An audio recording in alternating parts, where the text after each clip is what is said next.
All right, 2 o'clock, and it looks like our room is starting to fill up. This is awesome. Really appreciate, everybody who, put a note on their calendar to join us today. So super great that we've got folks coming in. We're going to get started in just a minute, making sure that everybody did, who wanted to attend today gets this right from the beginning. Really great to see a full room. Lots of attendees here, lots of people who attended last week as well. So, looks like there's some interest in our ERP selection topic.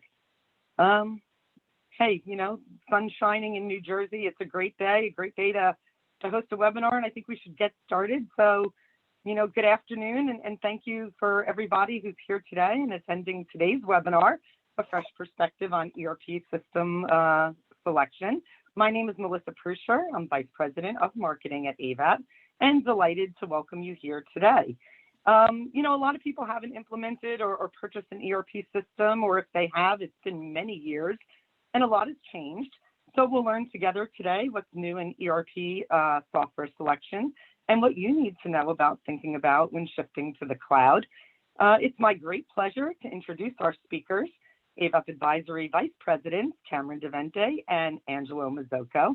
Both of them bring a wealth of experience in helping organizations achieve transformation and make smart software decisions. I'll let them introduce themselves, but before I do, I wanted to cover a few housekeeping items. So at the bottom of your screen, you'll see there's a Q&A button. You can go ahead and ask questions at any time during today's webinar. We're going to do our best to answer them all at the end. There's also a brief survey at the end of today's session. It should take about a minute to complete, and I hope you'll do so for us before you exit. Everybody asks this question, so I'll answer it right at the top. An on-demand version will be available of today's webinar on our website in approximately 2 business days, and everyone who's on the call will also receive an email with a link so you can view it on demand or share it with one of your colleagues. As many of you know, Avaap is an industry-focused cross-platform management and technology consulting firm specializing in enterprise applications, data analytics, and change management.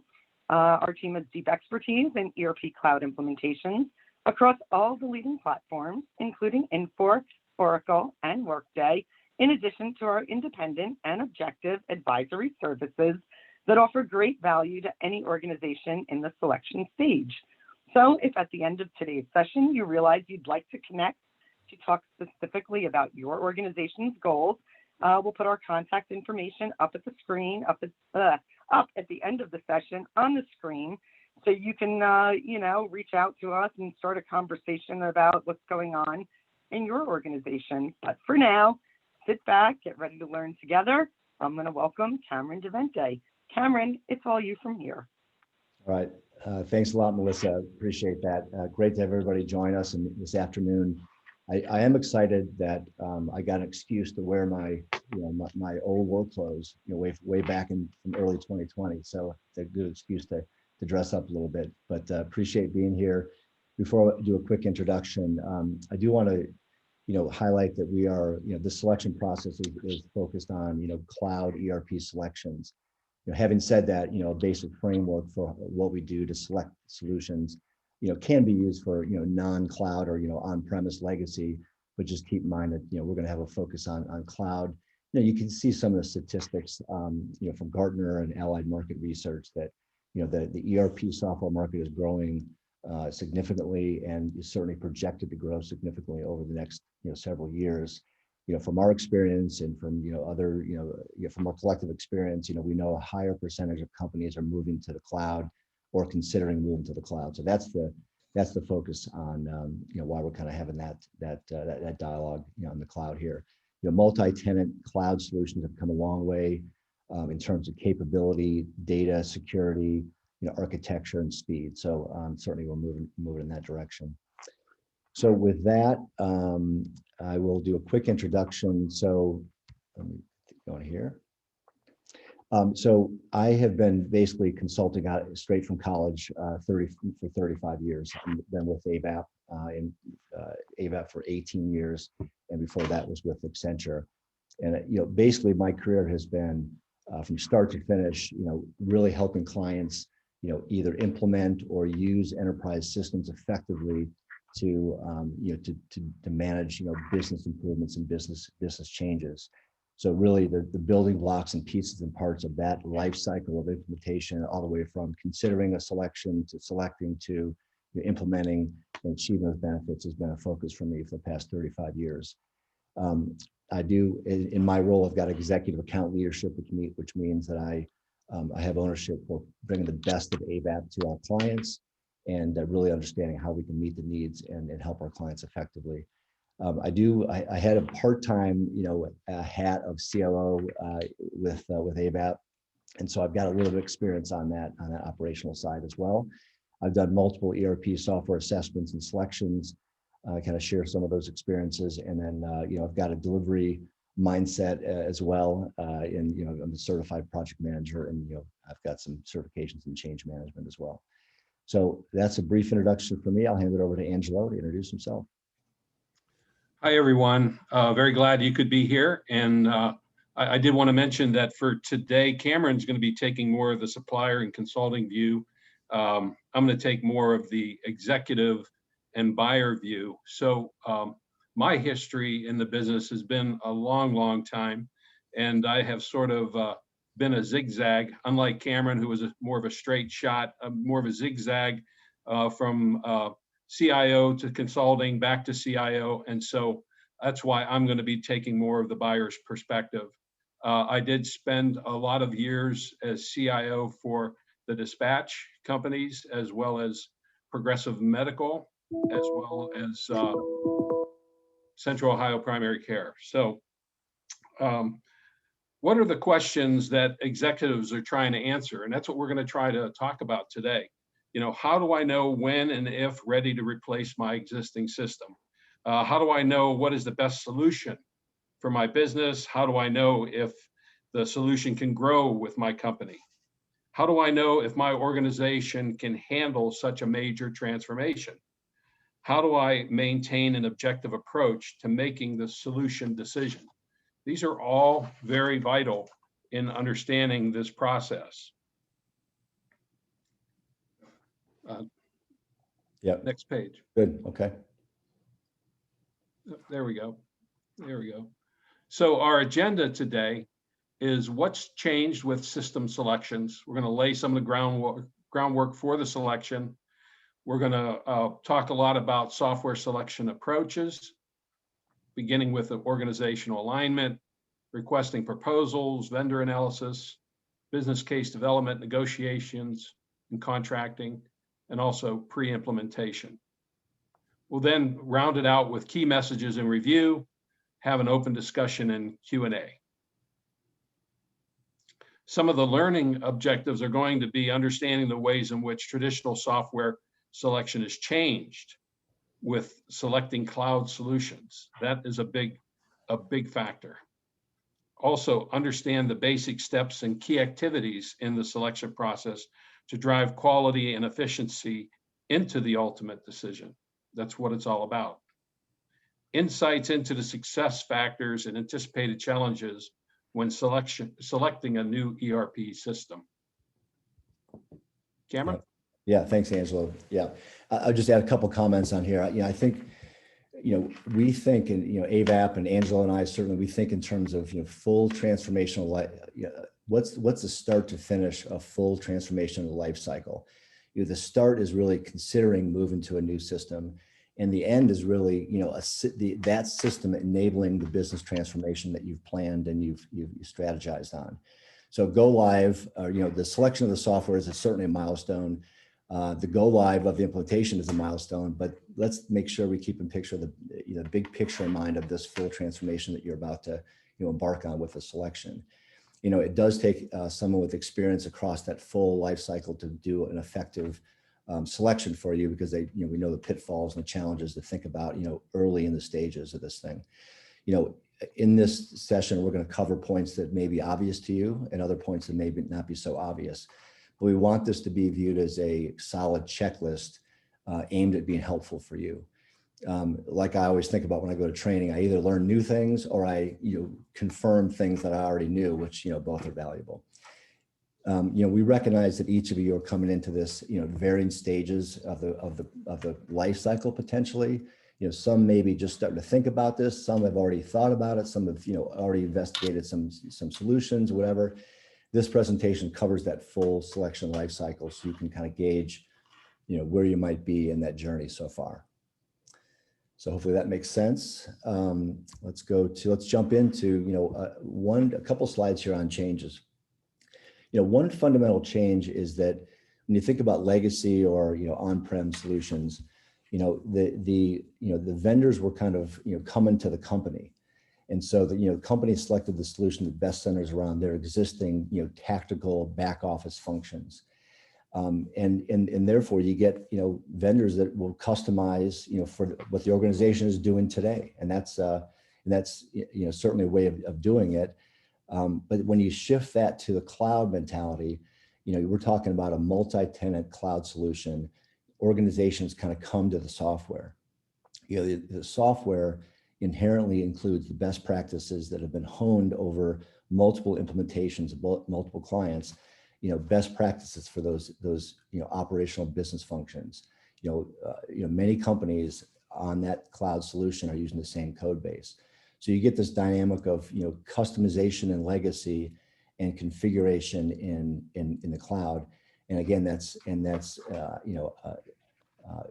multiple, companies, multiple companies kind of plugging into that vendors, best practice. There's much more focus on what are those strategic improvements you're trying to make, because you can kind of use some of the best practices in the operational, day-to-day tactical, business operations. So, cloud, is the future of ERP. So that's kind of a, one fundamental way to look at it. Another, another breakdown here is, across these different approaches. So from a requirements perspective, kind of there's the how versus the what. And when we say that is, a lot of companies in the legacy land would say, here's how we want the software to do what we want to do. Okay. And that's kind of paving the cow path, if you will. In the new approach, we're saying, you as an organization say, what are we trying to accomplish? What are we trying to do? What ability to do what? And let the vendors, the software vendors will come to it with some best practices that are built into that configurable, code base. You're going to ask the question, are processes strategic? And, most, business processes are not strategic differentiators. They're standard back office functions that just have to be solid, best practice, and highly operational. So that's the what versus the how. From a technical perspective, leadership, you can see where in the legacy system, you're kind of driving the technical solution has to be customized to fit what you're doing today. So it's much more driven by technology, whereas in the new approach, it's much more of a functional, transformational, mindset. Functional led because significant change to the business processes. Functional teams can ask, why not use the best practices built into the cloud solution, even though that might represent a change for our company. And so you really get into a functional led transformation instead of just a technical solution that you're looking at. From a people perspective, you think about this from a, you're kind of, you're avoiding or minimizing the change that will be needed because you're trying to just match the software with what you're doing today. In a cloud solution selection, you want to embrace that potential change. You want to adopt some of those proven best practices and basically say to yourself, hey, we know this is going to be change for our processes and our people, but we're willing to take the effort to manage that change effectively, knowing that it's the right answer for our overall business transformation. And from a future state perspective, any vendor can say they can customize to your unique requirements, and they can say, hey, we can project some benefits, we can do that for you. But when you get to a cloud solution, they're in a position to do these value assessments where they can kind of take the baseline of performance and provide targets of expected process performance, based on the experience with many other companies using the same software. Business efficiency metrics can be replicated because of the benchmarks for other companies.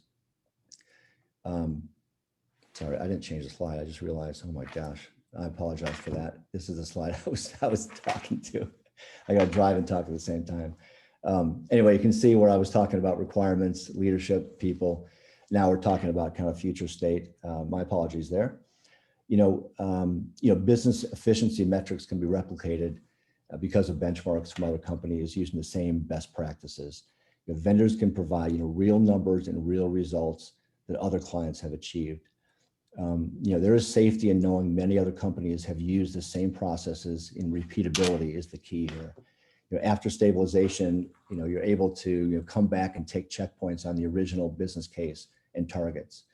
And you think about it, the solution vendors, they're very motivated to achieve the targets that they know they can achieve, and be able to add them to their customer data points of operational improvements. Angelo, anything to add to this slide? Yes, Cameron, leave this screen up because I do want to talk just very quickly about the old and the new. It was not unusual when I was a first-time CIO back in the late 90s. It was not unusual for us to be running what we would call a mishmash of perhaps 5 different systems. We would have an HR system. We would have a payroll system. We would have an accounting system, and layered on top of that, reporting system. Many times it was built in-house. So that's why I think when we talk about the legacy approach, it's very technical. A big part of that process, yes, was selecting the different software, and you never really did it at once. You did it over time, but getting it all integrated into the technical platform was the real work, and where we spent so much of our time. Think about it. Is that really where you want your time to be spent? Now, as we move into the newer environment that's in most cases very integrated and cloud supported, we have the opportunity to spend more of our time on the functionality, and that's what's so important. I do want to talk very quickly back. There was a mid stage, and that was when the ERPs, and I think it was in '92 when SAP first had an integrated solution, PeopleSoft, late '90s. And I remember us considering to go to PeopleSoft. And at that time, we were hearing all these horror stories because, now this is way, way back. It doesn't apply to a lot of the modern solutions today, but back then, what they were doing, because there was a lack of true understanding of when you bought a package, you shouldn't customize it to a high degree, because then at maintenance time, when it was due for an upgrade, it was very costly because the vendor, in this case, let's say it was PeopleSoft, they had to create a customized upgrade for you for that company, and it got to be very expensive. I know 2 cases locally that spent more for their upgrades each year than they did for the initial solution. So, but I just wanted to add that in, Cameron. Yeah, appreciate that. Go next. Okay. Okay, into the system selection. So, why should an organization transform the business to modernize cloud ERP solutions or technologies? Number one, competitive forces are the driving need for systems to enable increased operational efficiencies and growth. This is very key. Also, understanding of anecdotal or measured pain points with your current enabling systems. Every time that I was in a CIO role, which was many years, I would go to whether it was the senior executives or those that were doing the detailed work, and hardly a day would go by where I wouldn't hear someone say, I wish we could do this better. I wish that I could do my job better, faster, quicker. So those are pain points, and that's not unusual within any organization. The question is, as we'll later find, is when do you take action on them? But understanding of other major organizational priorities too. The one that gets left out all the time is reporting.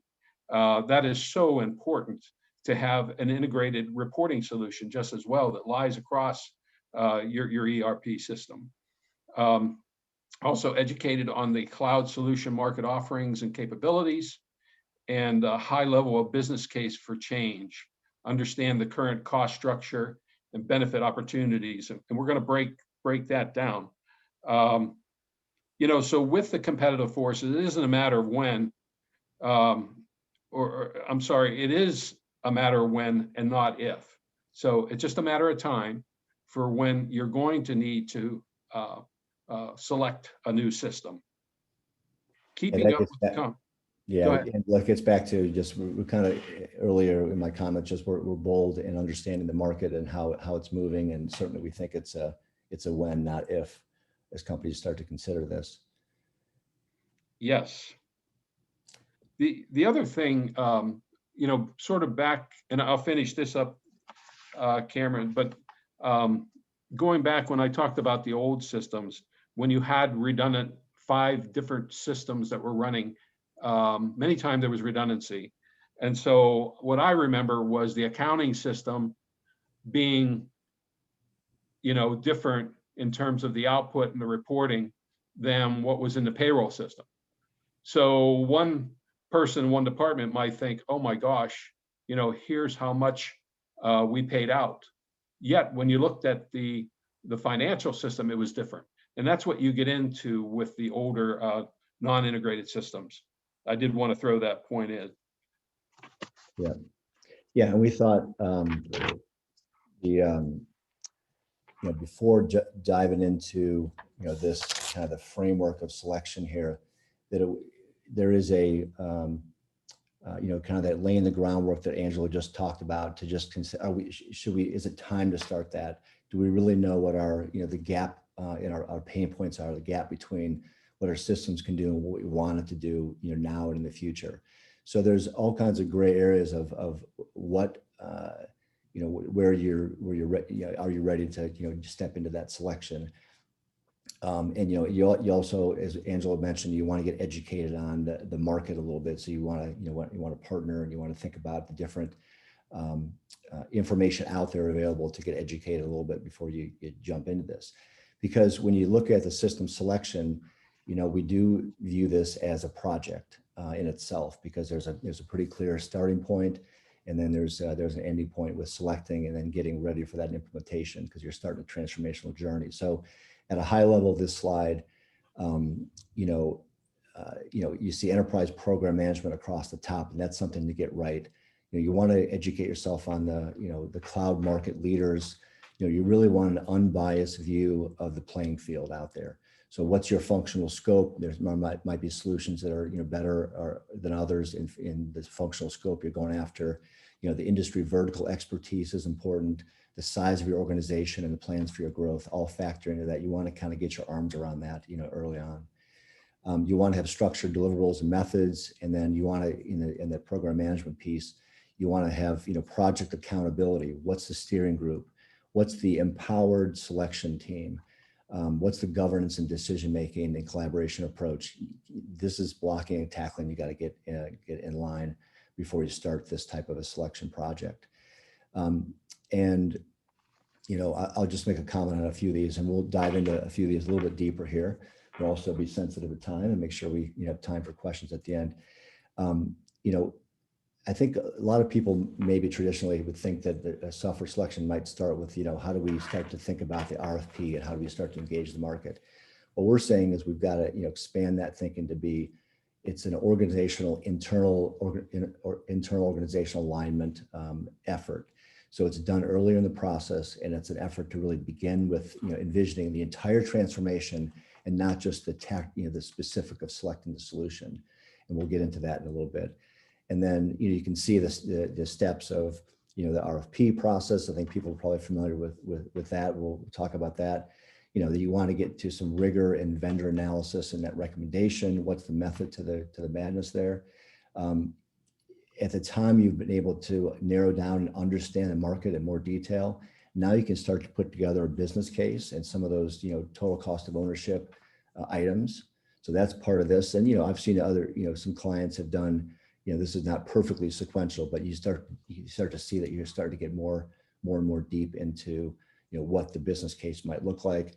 You want to get your final negotiation and contracting, and then you do want to understand what are some items you can be doing before implementation starts that really get you ahead of the game. And we'll talk about those as well. Hey, Cameron, can I throw something in real quick? The organizational alignment has gotten greater and greater importance over time as we move from old to new. Especially, I remember the first project in the ERP area of the business that it was pretty much the CFO and the CIO driving the process. So you had two departments primarily involved. Over time, now we have the CHRO that's very involved in that process. As a matter of fact, one of the projects where we were doing a selection in the ERP arena involved the steering committee of the CIO, CFO, and CHRIO. So CRH, HRO. And now you've got, like in the healthcare environment, which I came out of, there's a CHIO for the health information. So what's important is the more people that enter into this steering group, because their departments are affected, the more the alignment is so important. Otherwise, you're going to have everybody, working along different priorities. So that is so important to this process. Yeah. Where, when I did my first project for selecting software, I would not have said it was that important. Today, it's ultimately one of the most important items in the steps. Yep. Thanks, Angelo. And that's a good segue to, just a slight deeper dive into that organizational alignment. Like Angelo said, this is a chance to really start to begin with the end in mind and envision what the success looks like, and not just success of the selection, but success of what you're trying to accomplish as a business. What are those strategic intents? In this definition, you want to get your arms around the scope of what's the business scope you're trying to, get your arms around and improve. What systems can and can't be replaced. Is the organizational strategy in pretty good shape and understood, across the stakeholders? And you can see those, the points in getting that definition right. You want to ask, the idea is to ask, what does this implementation look like? And, doing this during the selection process, as Angelo said, your eyes are wide open on what is coming in the transformation, and you start envisioning that business case for change, as I mentioned. You're aligning with some of the factors that go into that total cost of ownership and the benefits you can achieve. With stakeholder alignment, a couple of points I'd make there is, you see this, I can live with it and support it. The notion of getting total agreement across a wide group of stakeholders is next to impossible. And so you have to just be realistic that you're not going to get perfect agreement, but you have to go into this mentality of, I can live with it and support it. I understand our strategic intents, and I can buy into what we're trying to do. When you get down to the software level, when you have a best practice in mind, that might be a big change for what you're doing today. And maybe you don't like it quite as much, but it is a best practice. You can live with it, you can support it. I mean, it's a mantra that, continually has to be, considered as you go through a selection. And then you want to set expectations early in the process. And for example, the overall improvements across the business, realization that some business processes, will improve, will be efficient and easier. Hopefully, many of them will, with some of the best practices, but some may not. Sometimes you're in a process that's feeding a downstream, or you're getting from upstream, and you may not see a great change or improvement, but the net overall effectiveness of the solution is going to be great for the organization. So it's just those kind of things, and set expectation of what's going to happen is important in this alignment stage. So Angelo, let's dive into a couple thoughts on strategic intents. Yeah. Okay. Well, thank you, Cameron. All in all, I'll summarize this page by saying that, internally, our production staff, our folks who are responsible for supporting the systems, need to put out product just as well to the internal customers, just as well as we do to our external customers. So that means that we've got to build a culture of accountability. We've got to align to a strategic vision.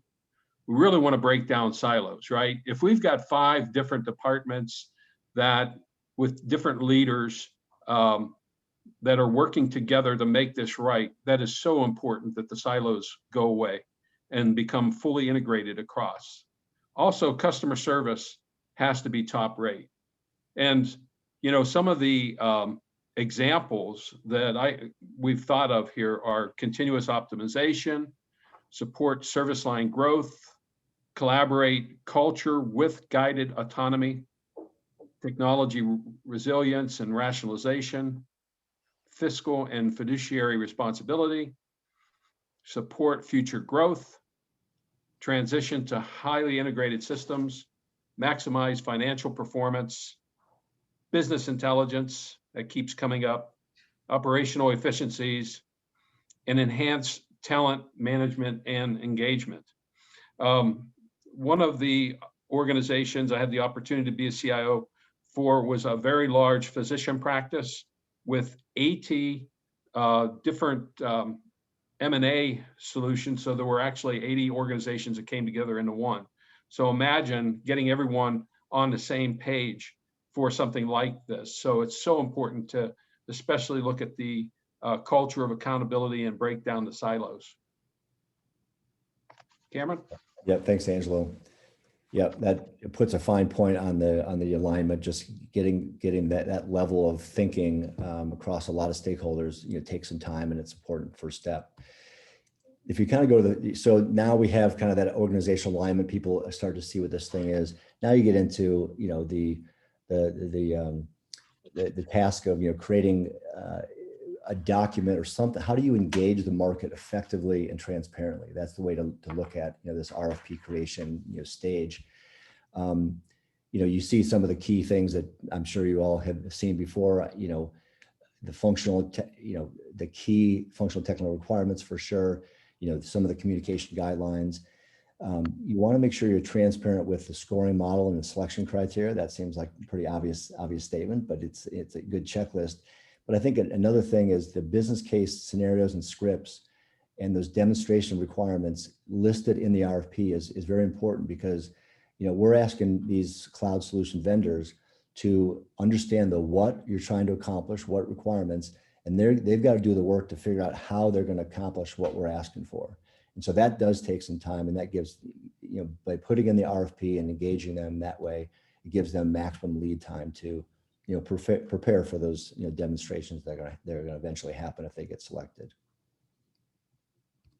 Okay, and then, you know, showing here a maybe a sample of, you know, selection criteria is very important. That really tells the story of what is important to you as an organization.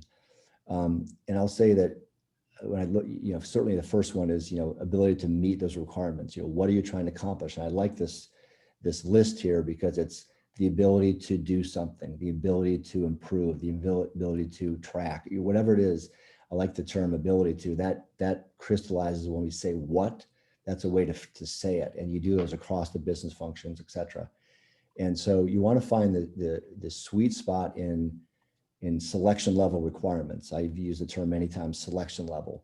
You certainly might have a list of a long list of needs, but what are those requirements that are important enough or unique enough to your organization that differentiate the solutions being considered? And so that takes a little bit of, you know, analysis and skills to know which ones would really separate the vendors out based on your needs.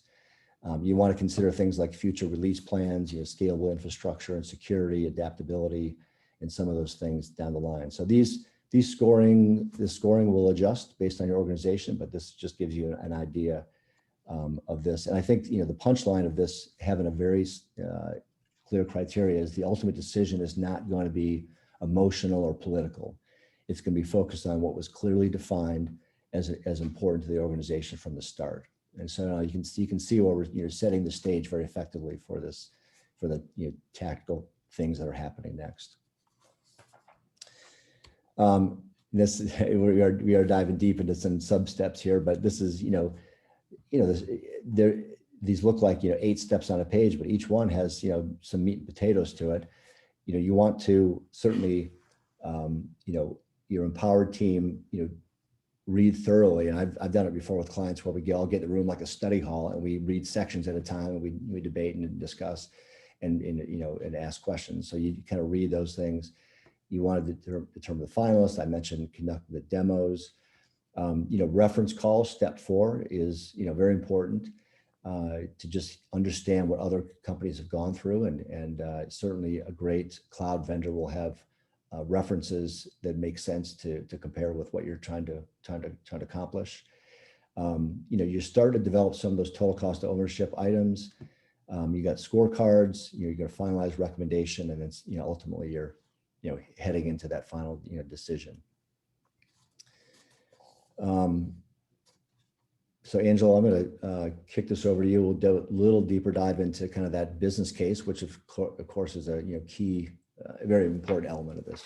Yeah, before we get to that, Kameron, I want to mention in the TCO, total cost of ownership, the one thing that over and over will get overlooked is the overlap gap. There is going to be a period of time whereby you're going to be developing a new system, working with the vendors, putting a lot of effort, a lot of costs, but at the same time, you're still maintaining the old system.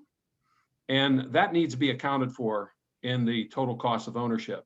Yeah. I've seen it more than once where it's been overlooked and it's a big ouch once it's discovered. Cam, did you want to add to that too? I know you've had some experience with that.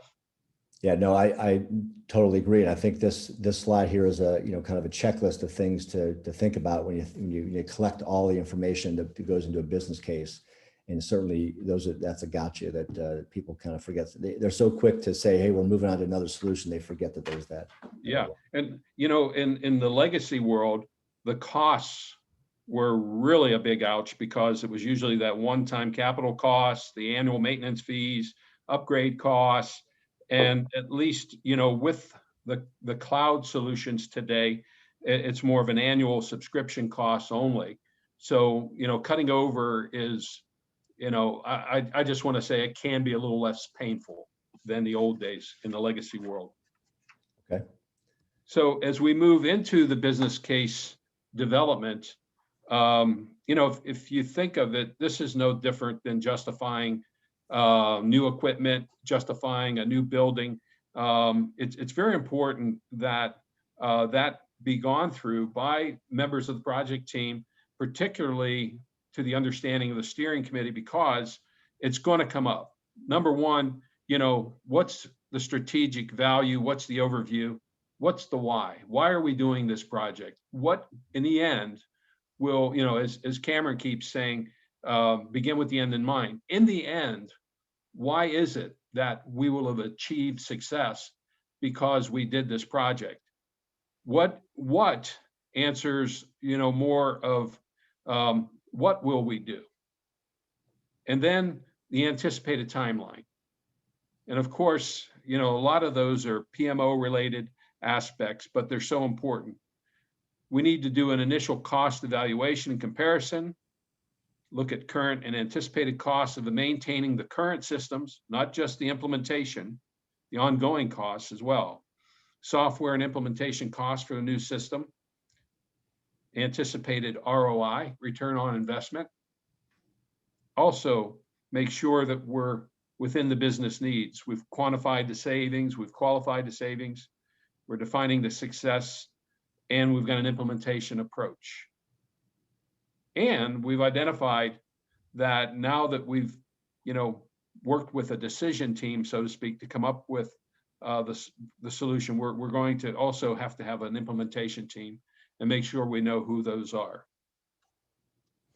Yeah, and Angelo, back to, it's a little daunting to think about how can you start to get your arms around all the savings. And that's where the cloud solution vendors will be good at saying, here's what other clients have achieved in terms of best practice improvements with measured results. And so those feed right into the business case that you're describing here. Yeah, it is getting to be more of an apple to apple comparison. In the old days, okay, my hardware's options are number one, IBM, number two, HP, and now it's an apple to oranges on the technical side. So even if you had consistency on the software side. Yep. A quick couple of points on the negotiations and contracting. Certainly, every organization has a different maybe flavor of how they approach negotiations with procurement teams and negotiation teams. So this is not meant to be, super prescriptive on the best way to do this. But I'll just offer a few thoughts here. You want to, depending on your empowered selection team is going to make a recommendation with all the information we've just shared. The second place, selection, might be close behind, or there might be a big gap. I'm not sure, but you have kind of a 1 and 2, in a recommendation. You want to make sure you go down a path with that recommended solution vendor to have those strategic negotiation discussions first, and really, go through those first to make sure that everybody's on the same page before diving into any more detailed, what we're calling phase 2 tactical negotiations. If the recommended solution vendor can't kind of get to that strategic negotiation and agree on those, you might pivot to the second solution. So it's just good to understand that dynamic. And then, examples of strategic negotiations, you want confirmation of the solution scope and the future releases. Are they really aligned to address the scope that you need to do as a company? Certainly, pricing is a big factor in that. If you've got a budget you're looking at, there might be some negotiations there. So there's some kind of a couple waves of negotiation that we've seen from our past. And some companies have done best and final offers. Then your goal is to get to that final contract. And I think the way to look at it too is a lot of work went into the proposals that the solution vendors put forth.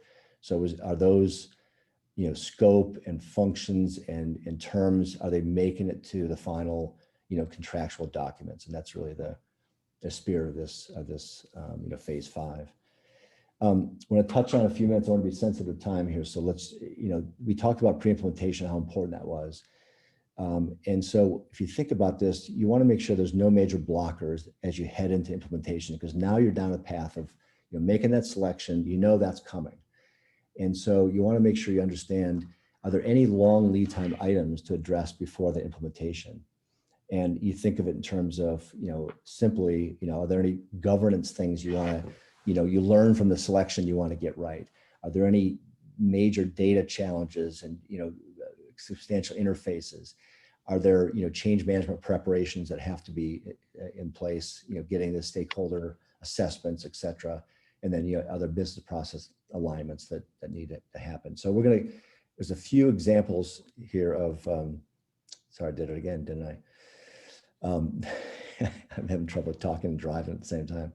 Anyway, you can see the 4 quadrants I was describing there in pre-implementation. And then, if you break this down with a few tangible examples,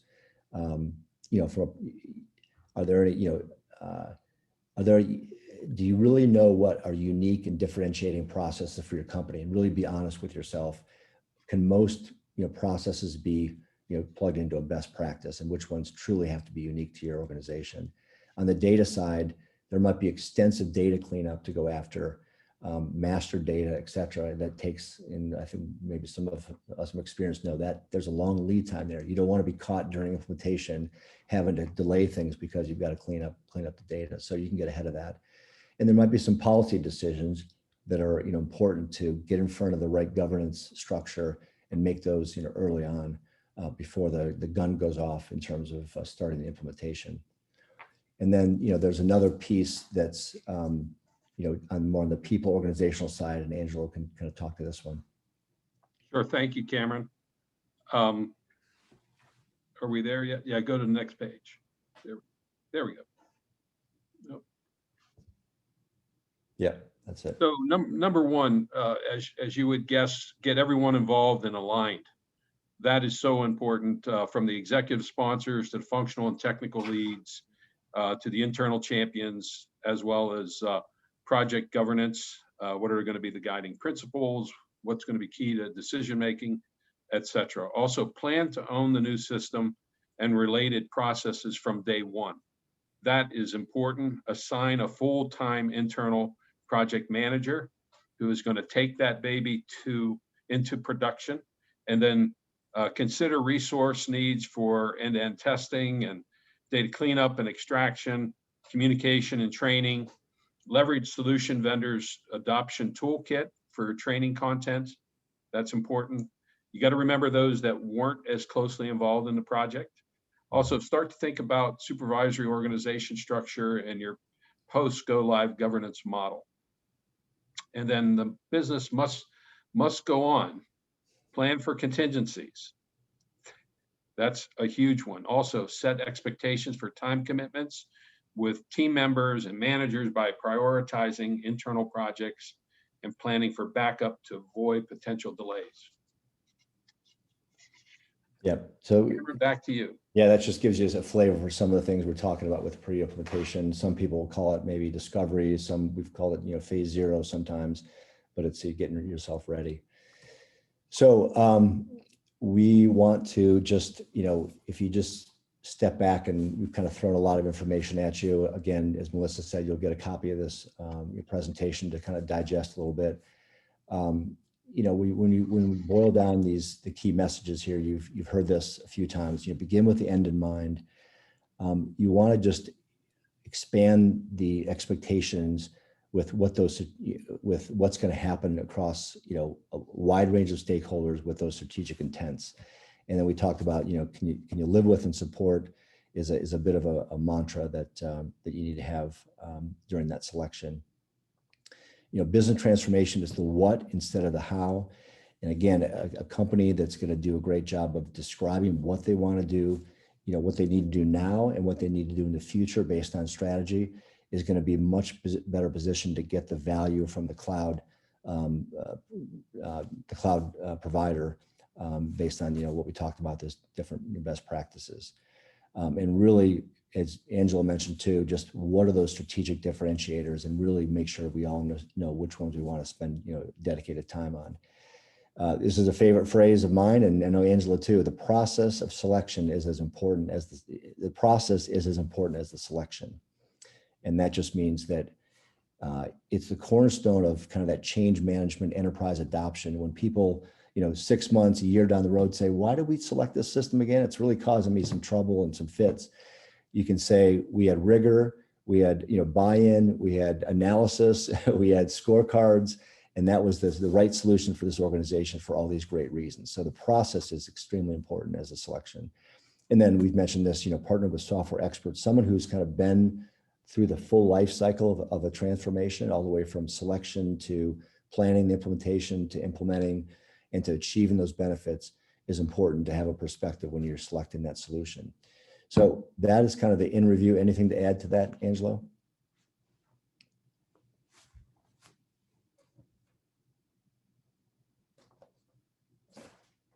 Oh, Angelo, you're on mute.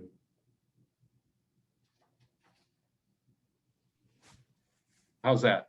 Yeah. We've gone through, in my role as a CIO, I've gone through 4 times ERP selections, and only once did we have help. And it was so much better rather than not have help. So really, especially starting with that alignment stage, it is important to have an organization work with you on that. Especially, as I told you, the number of departments and executives who now have their skin in the game has gone from 2 to 3 to 4 to 5, and in some cases more. So getting that help from the outside to help you through that process is important. Back to you, Cam. All right, thanks, Angelo.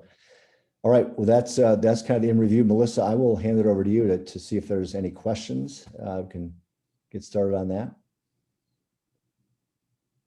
You're on mute. Melissa, you're on mute. I am. Look at that. Two times in a row. You would think deep into 2021, we'd know to take ourselves off mute when talking. We do have some questions to come in, and if you haven't had a chance to submit your own into the box, go ahead and do so. We'll get to them right in a minute. I do want to say thank you, to both of you for a great presentation, but also to everybody who joined us today and gave up, an hour to spend with us. So that was super. Before we get to those questions, I want to quickly remind you that if you are interested in learning more about how Avaap helps organizations select cloud ERP or maybe optimize your existing technology, you can go ahead and send Kameron, Angelo, or me an email. You can also send something to info@avaap.com, and I'll make sure it gets into the right hands of our team members. Our next webinar is part of our transformational leadership series on change management and the connection between proactively planning for change and business outcomes. So, if you're thinking about transformation, and I assume you are by joining us here today, this is a definite can't miss session. It's on April 14th, and you can go ahead and get more information and sign up for it on avaap.com. So, Kameron, Angelo, whichever of you wants to answer this, that's fine. Coming in from our attendees during the earlier slides today, you showed the old approach versus the new approach. So the last two items on the new approach were organizational change management and success criteria. So what were their correlating old approaches? You want to take that, Cam? Well, I mean, I think I'll start. If the organization change management piece, if we're saying that wasn't as much on the old and now it is in the new, I think that's probably fair to say that maybe historically got lost in the shuffle, the people side of the change. It was much more of a technical driven selection. And then when the selection was made, then it's like, hey guys, everybody look what we've got going here. And so there wasn't a methodical focus on, hey, realize that we are going to change at some point. So that's the piece I'll comment on. I think the other one was on the success, maybe the criteria for selection. I don't know. Go ahead. I just think that's so true and so important. In the early day, I mean, we didn't even have organizational change management. And in the early days, it was called something different, and it has changed ever since. But I think today, and that's what this is meant to show, that today, that is so important. And I think that having, and I have a daughter who works in organizational change, just like our folks in our organization do. So I hear it from my daughter all the time that, how can people excel at what they're going to do in a new system if they don't know what to do? So, for years we did that. Us tech guys sort of controlled everything. And, I remember the first system or project like this I worked on, and brought someone their computer and they were like, oh my gosh, I don't want that. So, but I think that's what we intended to show here, was that there's an organizational change management component that's so important in the new approach. I think the selection criteria, I think that's changed because all the pieces associated with infrastructure and hardware, all that stuff, that kind of fell by the wayside with the cloud solutions. You can focus a bigger percentage of your criteria can be focused on the functional benefits and what the solution is going to do for you in terms of that value and those business process improvements. I was going to try and be a little strategic and seamless in terms of how I was going to organize these questions, but there's so many that came in. And of course, if you have questions, ask them. I'm just going to ask them in the order that they came in, Kameron. So, and I see we've got some questions in the chat and some in the Q&A. So I will do some ping-ponging back and forth to make sure we get them all answered. So, here's another one for you. What about considerations for integration to other systems when selecting a vendor and mobile applications? So any comment on considerations for integration? Yeah, I'll take it first and you can take it from there, Karen. I mean, that's another important requirement that we have to identify, and we need to, not only have it in our requirement, but do the work to figure out if it'll integrate, how difficult it'll be to integrate, what will the cost be to integrate it, et cetera, et cetera. And, that is another one of those things that gets overlooked many times. So it's absolutely important to the process. Yeah, in the selection criteria that we showed, there was a scoring in the sample was integration approach, in integration tools. So those are very important. And I think you dial that scoring up and down depending on how many legacy systems you're going to keep based on the size of your organization and different functions. If you've got anticipate a lot of integrations, then that becomes just a higher priority. But cloud solutions should have toolkits and ideas and thoughts of how do you integrate with your existing systems for sure. Very good. All right, here's another one. The initial cost of going from an on-premise or legacy system to a SaaS solution is quite significant, and questions are asked on why do we need to spend that money? How do you justify the investment? Well, I think there's two questions. I think first is making sure that everyone, especially the steering committee, understands the costs of going to the cloud. I remember having that situation and bringing the CFO and the other stakeholders into a meeting where we talk through that. Do not shoulder this issue alone. That's an easy way to difficulty for the rest of the project. It is just very important. That was something, and it was led by, I think, Microsoft, where, in the switch to Office, and, of course, there were other ERP solution providers who came out with the cloud solution that required a different payment process. And so I think once everyone understands that, especially the CFO, especially the CEO, the other important players, then it becomes a lot easier to explain. It does make, ROI a lot more difficult. And that's why, too, I know in the last time I went through it, it was important for us to have an outside organization help us through that process. Sometimes you got to bring in the outsider, especially when this is a major industry cost change that's impacting a lot. I'll just add to that, Angela, I agree with that. We had this slide that had the business case, and there was, 12 items on there, pieces of that business case. So certainly there's a cost component to that, but then you've got to balance that with what are those business qualitative and quantitative value drivers that are in there. And that's where we want to lean on the cloud solution providers, because they've seen many customers using the same processes. They should have some benchmark data that can feed into that. So you're going to get a lot of challenges, rightfully so, to galvanize your decision with, why are we spending this much money? What's the benefit? What are we replacing? It's got to be a comprehensive business case, from the get-go, to make it happen. But you can get some help from the solution providers for sure. And a partner, yeah, as Angela said. This question's a little similar, but there is an area of it that wasn't addressed, and you'll hear it as soon as I ask it. So can you explain ROI of the new system and actual start of availing of benefit? So I think it's that second half of the question, maybe if we could focus on explaining the ROI of the new system and the actual start of availing of benefit.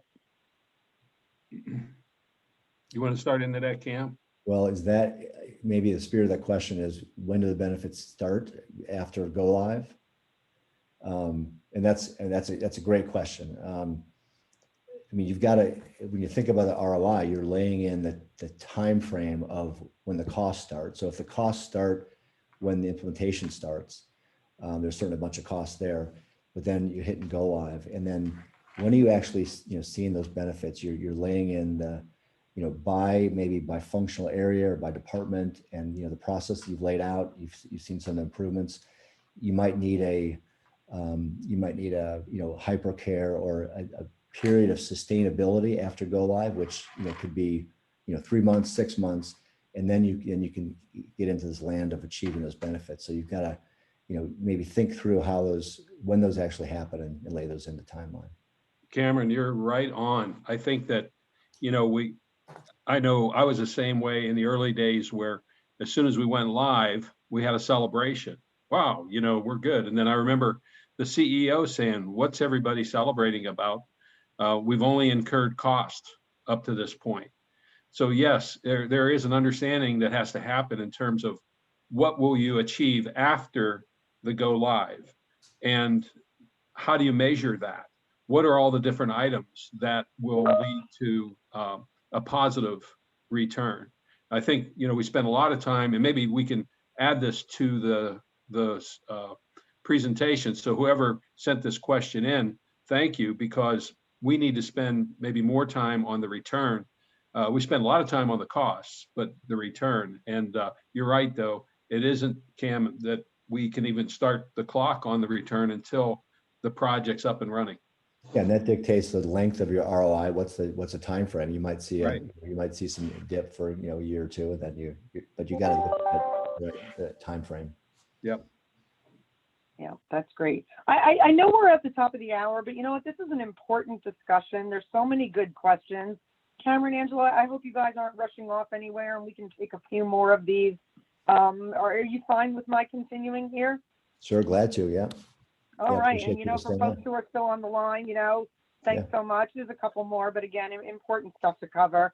Here's one that came in the chat. What should we expect in the solutions response to user access to view versus edit transactions in the system? Currently, these are defined via roles for various business transactions, AP, AR, time approval, payroll, but these systems don't interact. These are administrated via a third-party system. Well, I think the spirit of that question is integration to, I guess, integration to third-party systems. I mean, if benefits, for example, might be administered by another firm, and then you've got to plug into benefits in the HR space. So if I understand the nature of the question, it's back to the what are the integration tools? What are there repeatable, proven integration tools that can be plugged in and used for your specific organization? Angelo, anything on that? No, I guess I'm reading it the same. The answer is yes. I think that's going to vary, and I'm not sure if I'm understanding the question, Kameron. Well, you know what? If we didn't answer it the way that it was intended to be asked, feel free to go ahead and rephrase your question, and we'll take it in as our last question of the day. And Melissa, maybe that's a good one that we can work on a little bit, because that's not an easy answer. I don't think it is. I'd like to spend some time on that.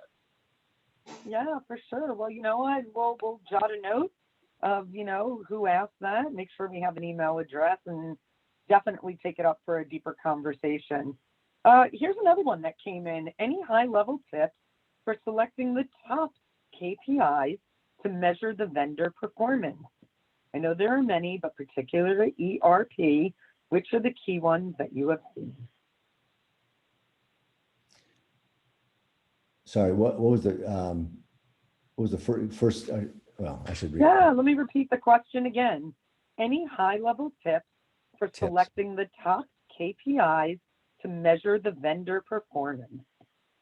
I know I always looked at costs, perceived value. What I mean is you're going to work up what you believe is the return, and you're going to measure against that as the organization or the solution that you've bought operates. And the idea is to do it, I think we mentioned it earlier, over a period of time. But those are going to be two of them. Also, I think of customer service and value to the customer, making sure that that's as part of the process. So too, value to the executives. And we talked about integrating, maybe 5 different departments. How do they feel? And today, surveys are one way of doing it, but it's so easy today in order to get that feedback, whether it be from customers or from internal employees who are parts of different departments. But those are some of the ones that I can recall. KPIs are one of those things that we can go on and on and on, because there's a lot of items that will be of value to an organization. Very good. Yep. You know, I love questions like that and questions like the one I'm about to ask, because this is why we hold these sessions, you know, that people can really, you know, get some good information that they can use as they, you know, embark on their own system selection and project plans. So what factors or questions are you considering when evaluating different methodologies and approaches? For example, framework versus methodology versus detailed approach. What is important to evaluate?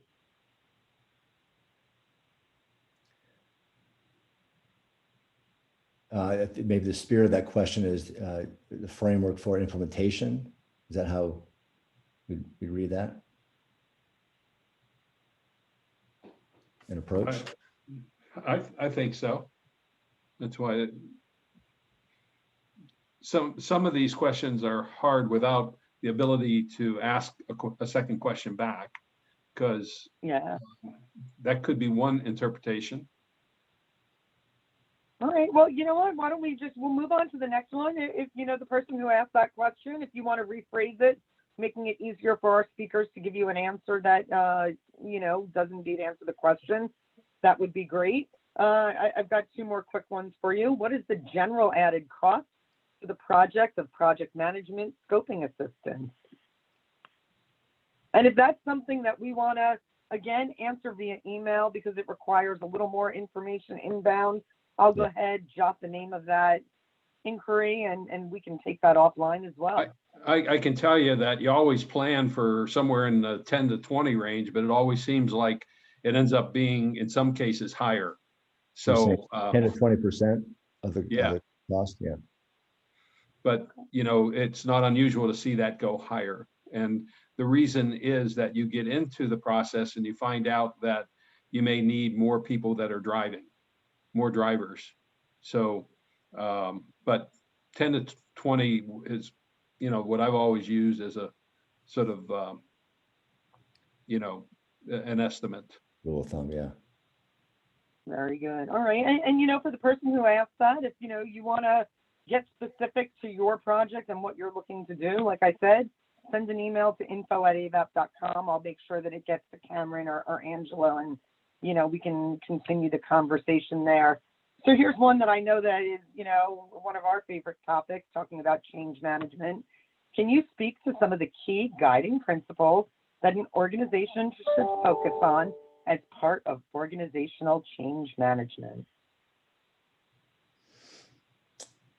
Yeah, that's a great question. I guess we touched on that in alignment a little bit. I mean, you know, really understanding, I guess I'd put into a couple key things. There's a bunch of stuff, but do you really have your arms around the stakeholders that are impacted by this transformation? And then that's a guiding principle to get that right. And then have you really had a chance to engage and assess where each stakeholder group is at in this transformation? If you start to communicate it more broadly, you might get some departments that are all in, excited, and some stakeholder groups that are saying, wait a minute, what we have is just fine. I don't know why we're going to disrupt the apple cart, or I'm afraid because I can't do my job and this at the same time. Whatever it is, you want to get, those are a couple key guiding principles really to understand that the scope and size of the change that's coming at the kind of stakeholder and, you know, personal level. Yeah, I mean, that's so important. The whole aspect is to initially get everybody on the same page. And no matter how hard you try, no matter what you do, you are going to have those who may fight it, either, you know, intentionally or not, but not agree with it. And you've got to work through that. That's why having leadership participation is so important in that process as well. It literally takes a village to get everybody aligned in a project like that. It sure does. Well, I saved one last question for you here. It sounds like I wrote the question myself. I promise you I did not. You know, big thanks to the person who asked it. And again, whoever wants to answer it, Kameron, Angelo, I'll leave it up to you. But this person said, I would like to understand your capabilities in leading a vendor agnostic selection process that would include consideration of an upgrade of the legacy platform, as well as other alternatives that aren't in your product stack. So, you know, anything you want to comment on there for the person who asked, to better understand our capabilities in leading a vendor agnostic selection process. Yeah, I mean, I think back to the slide Angelo did, that laying the foundation. I mean, before, when you start a selection, one of your paths options might be, once you understand the size of the pain and the gap between what your systems are doing today and what you want them to do, one of the paths might be, a logical path might be, upgrade your current systems, and then you're engaging that vendor to articulate how they close those gaps in the pain points that you've got. But you can do that in parallel to, maybe you do that as a step one, as a foundational. And if that, one of my clients, they couldn't get past that legacy, the upgrades couldn't achieve what they wanted to, couldn't close the gap fast enough. So that triggered a selection. And so I think there's maybe a two-step process there. You probably want to, I guess from my experience, you want to get yourself, convinced that, there's a couple ways to look at this, but I think you could get into a situation where you're comparing that, the business case and ROI of doing the upgrade versus, the cloud solution. And so you can kind of compare. It's not quite apples to apples, but it's from ROI and business case, it might be apples to apples comparison. All right. Well, that concludes the questions that came in today. I do want to thank everybody who dropped one into the Q&A or into the chat. This was a great discussion. And thank you, also for spending those extra 15 minutes with us. We did exceed our planned time together, but I think that only speaks to, the energy that's going around system selection, the importance of the topic. And as we said earlier today, these are big decisions. You don't have to go it alone. So, if we can be helpful to you, by all means, reach out. We're thrilled to continue the conversation. I am going to say farewell in just a second, but first I would like you, if you can, take that minute, complete our survey that's going to pop up on your screen when we close the webinar. And if you have any other questions, Kameron, do you have a question for me? Yeah, Melissa, real quick. I know Eric asked that question. There's another piece of it, which was, alternatives that aren't in our product stack. So I think when we talk about this vendor selection process, trying to be, objective and agnostic to, there's not specific solutions in mind as we go through the selection process. This process can consider, the short list and the long list of vendor solutions you might want to consider. So what we described today is a very important, just fundamental process for getting to that decision. And it can absolutely take in, multiple solutions, and not just ones that that maybe Avaap had a little more familiarity with. We certainly know some of the market leaders, but there's certainly other solutions out there that would be, you could analyze in the same process. So I hope that helps, Eric. Well, I appreciate you keeping me honest and making sure that we did answer that question fully. And, again, as we're about to sign off, I see some of the people who are still on our attendee list were some of the same folks who attended last week. One of the questions that comes up in the survey is, what other types of presentations do you want to hear from Avaap? If there's more on the system selection topic, if there's something we didn't cover today, if there's something you want to deep dive and more information on, help us help you, go ahead and answer that survey.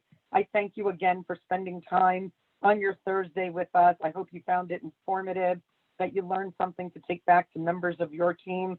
If you need anything at all where we could be helpful, visit avaap.com. I'm Melissa Prusher. Have a great day ahead, a great weekend, and see you next time. Thanks everybody. Everyone. Thank you. Thanks.